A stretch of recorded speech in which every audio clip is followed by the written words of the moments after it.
What's up? What's up? What's poppin'? Hey, yo, it's Nate Dogg, 916, coming at you live from Sacramento. Hey, y'all know what to do, man. Hit that like, that subscribe, and that notification bell if you want to keep catching my content. I appreciate everybody that hits the like, hits the share button, and leave comments, man. Leave comments. Apparently, that helps out with the algorithm. I appreciate you. I appreciate all the new subscribers. Welcome to the kennel. So check me out, right? Today I'm going to tell y'all a little story about one of the most solid dudes I met while I was in prison. And I mean all the way around solid, right? A real convict, should I say. And I actually learned a lot from this man. For the purposes of legal content, I'm not going to say his whole name. We're just going to say Ja. But I knew about Ja before I actually met Ja. So in 1997, the end of 97, beginning of 98, I was in High Desert State Prison. I just got there, doing my time, boom, boom, boom. We go to the yard, and there was an incident on the yard between the whites and the Mexicans, right?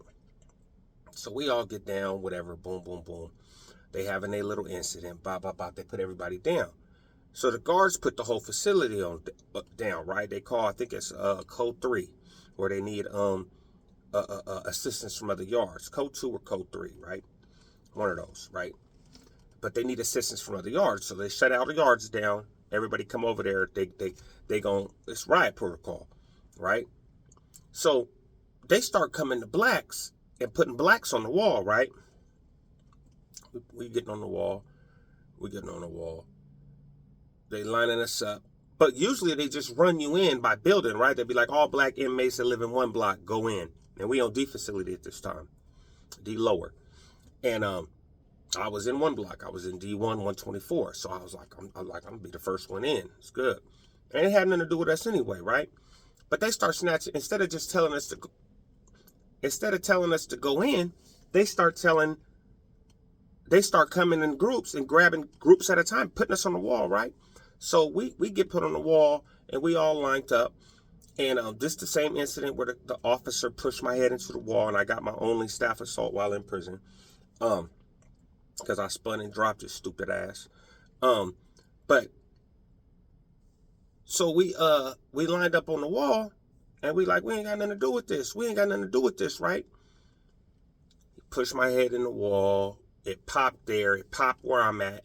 And this one light-skinned dude, all the way at the end of the wall on the line, you saw him spin and drop the cop behind him, right? And then he just like turned into something else, because then he started running straight towards the police. And every police he got to, he dropped. And I swear, right hand of God, he had to knock out at least 8 police. But mind you, when it popped, everybody popped.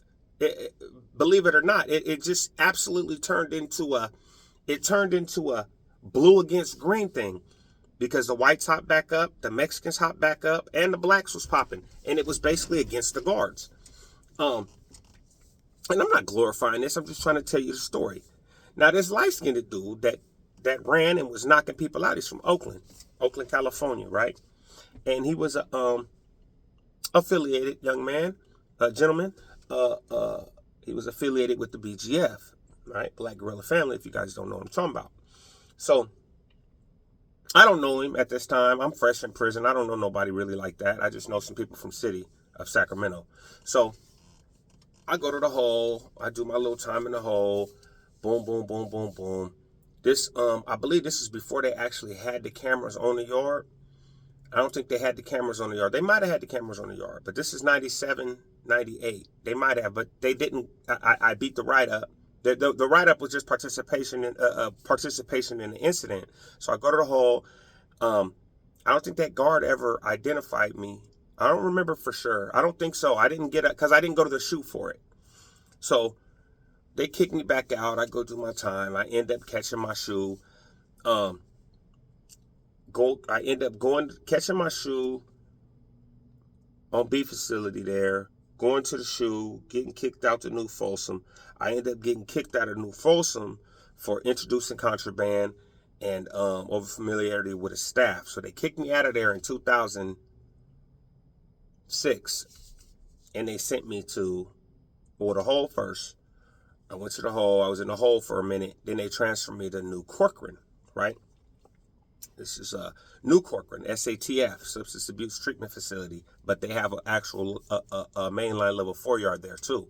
So they kicked me to New Corcoran. This is 07. 07, I'm hitting the Corcoran yard, right? So I think I go to 4 block. Yeah, I went to 4 block, 4 or 5. No, 5, 6, 7. I was in 7 block. I was in 7 block, New Corcoran. And I go in the building, and it's like, I'll go up to there, boom, boom, boom. I go in, and dude look familiar, but I don't know him. I'm like, what's happening, bruh? Hey, dog, homie, Sacramento homie. Oh, yeah, they call me John. And he said his whole name, right? He's like, call me John from Oakland, bruh. I said, you from Oakland? You UK? He like, nah, I'm BGF. I'm like, oh, okay. Well, he's like, I'm Jamal. I'm like, okay.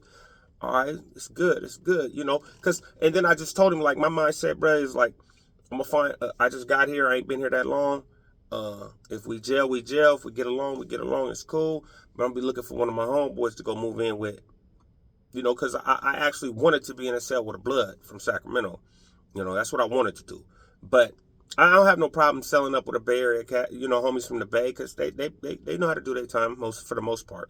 I don't like being in a cell with people under paperwork, but you know, under paperwork means you're part of a prison organization, because your loyalty is not to where you're from no more, it's to that organization, and understandable.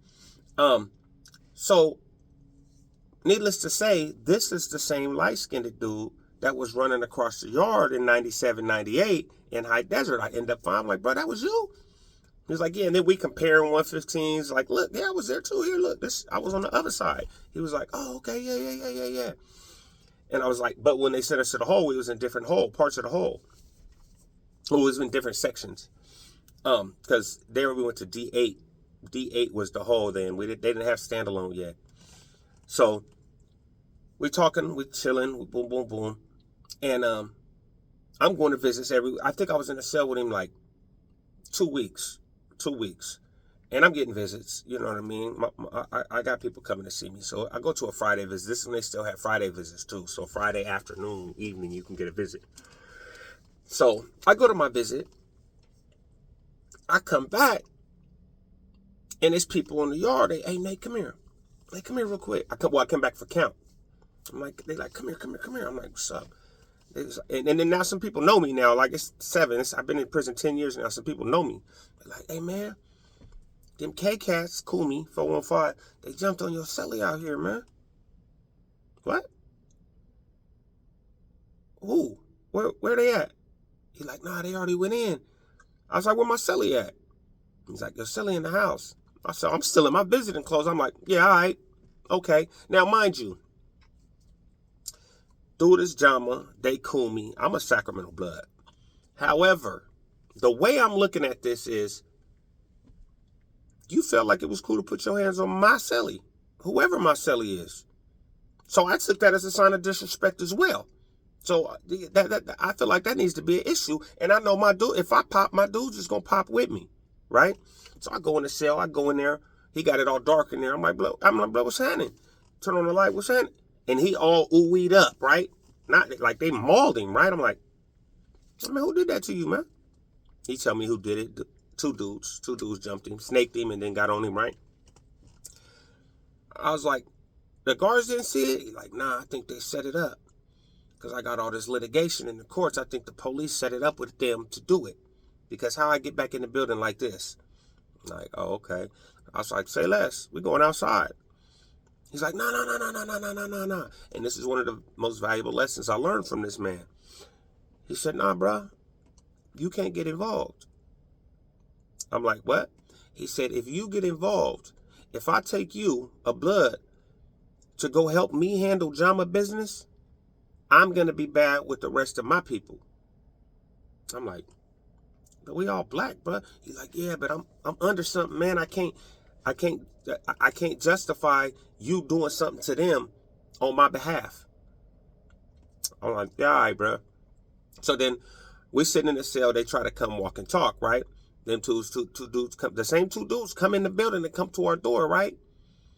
And my cellie sitting in the back. I'm always up, so I go to the door. I'm like, what's happening, blood? And then the main dude, he knew me. He knew me. He didn't know me, but he knew me. I'm like, blood, what's happening? He like, hey man, hey, this is Bay business, bruh. Hey, this ain't got nothing to do with the Bloods, homie. This is Bay business. And then my celly, who's an older homie to me, he's an older dude, not older, but older than me. He like, hey man, I got this. He go to the door, he like, what's going on, man?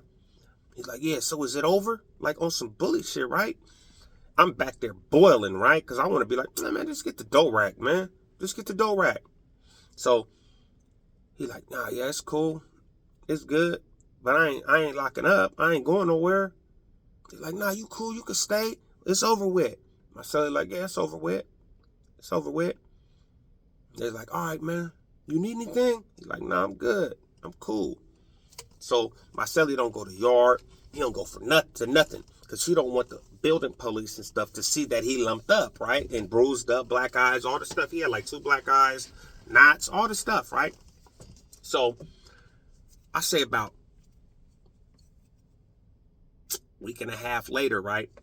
And in my mind, I'm already on some, when he go to yard, I already got it in my head, he finna go get at these cats. And I already got it in my head that I'm going with him no matter if he tell me I can or not. You can't stop me once I get out there. Boom. So that's my thought process, right? And then I already know my homies gonna help me because they already know about the situation. And I already told the homies, man, if my celly go out there and pop, I'm popping with him. Okay. All right, I'm like, they like, that's Bay business though. I'm like, nigga, that's my celly. Nigga, they put their hands on my celly. I'm not trying to hear none of that. I'll deal with the Bay cats, whatever, however. That's how I was thinking at the time. I was a little uneducated. It could have ended up bad for me. But my celly's smarter than me at this time. So my celly put in for a medical ducket, right? They call him to go out to medical. And I see that he like had all his stuff packed up, right? His property was all packed up in bags under the bed, right? And I'm like, but I thought he packed it all up so when we go out to the yard, we're going to pop anyway, so we're going to go to the hole. So it didn't click right then. He's like, all right, I'll be right back, man. I'm finna go to medical real quick, bro. I'm like, all right.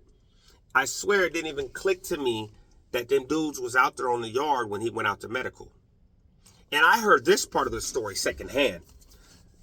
He walked out the building, walked a lap around the track, went right up to them dudes' area, and before they knew what was going on, pulled out 2 get-downs and started trying to relieve people of air. Rushed right into their pile and started to relieve them 2 dudes of their air, tried to relieve them 2 dudes of their air.